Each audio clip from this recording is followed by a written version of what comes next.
Prime ব্যাংকের কার্ডের ওপর পাসপোর্ট এন্ডোর্সমেন্ট সম্পর্কে জানা যাক।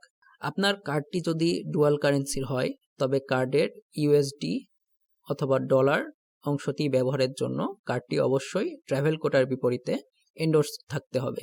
আপনাকে মনে রাখতে হবে যে এন্ডোর্সমেন্ট ছাড়া কোনোভাবে কার্ডের ইউএসডি অথবা ডলার অংশটি ব্যবহার করা যাবে না। বাংলাদেশ ব্যাংকের নির্দেশনা মোতাবেক ট্রাভেল কোটার বিপরীতে 1 বছরে সকল এন্ডোর্সমেন্ট মিলিয়ে সর্বোচ্চ $12,000 পর্যন্ত আপনি এন্ডোর্স করতে পারবেন। অর্থাৎ এই $12,000 আপনার পাসপোর্টে প্রাইম ব্যাংক সহ অন্যান্য সকল ব্যাংক ও মানি এক্সচেঞ্জ প্রতিষ্ঠান কর্তৃক এন্ডোর্সকৃত সর্বোচ্চ পরিমাণ হবে। এন্ডোর্সমেন্ট সম্পর্কিত সহায়তা পেতে আপনাকে আপনার নিকটস্থ প্রাইম ব্যাংকের যে কোনো শাখায় যোগাযোগ করতে হবে এবং বর্তমানে বাংলাদেশ ব্যাংকের নির্দেশনা অনুযায়ী আপনি চাইলে 1 বছর অথবা পাসপোর্টের মেয়াদ থাকাকালীন সময় পর্যন্ত এই টাকা আপনি এন্ডোর্স করতে পারবেন।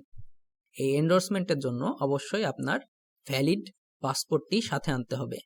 আপনার পাসপোর্টে এন্ডোর্সমেন্টের জন্য নির্ধারিত স্থানে এন্ডোর্সমেন্ট সিলটি দেয়া হয়েছে কিনা তা আপনাকে বুঝে নিতে হবে এবং কার্ড সম্পর্কিত তথ্যের জন্য আপনার ক্রেডিট কার্ডও আপনার সাথে থাকতে হবে। প্রাইম ব্যাংকের নিকটস্থ শাখায় যোগাযোগ করে আপনার প্রয়োজন অনুযায়ী এন্ডোর্সমেন্ট বাতিল, এন্ডোর্সমেন্টের পরিমাণ পরিবর্তন আপনি করতে পারবেন।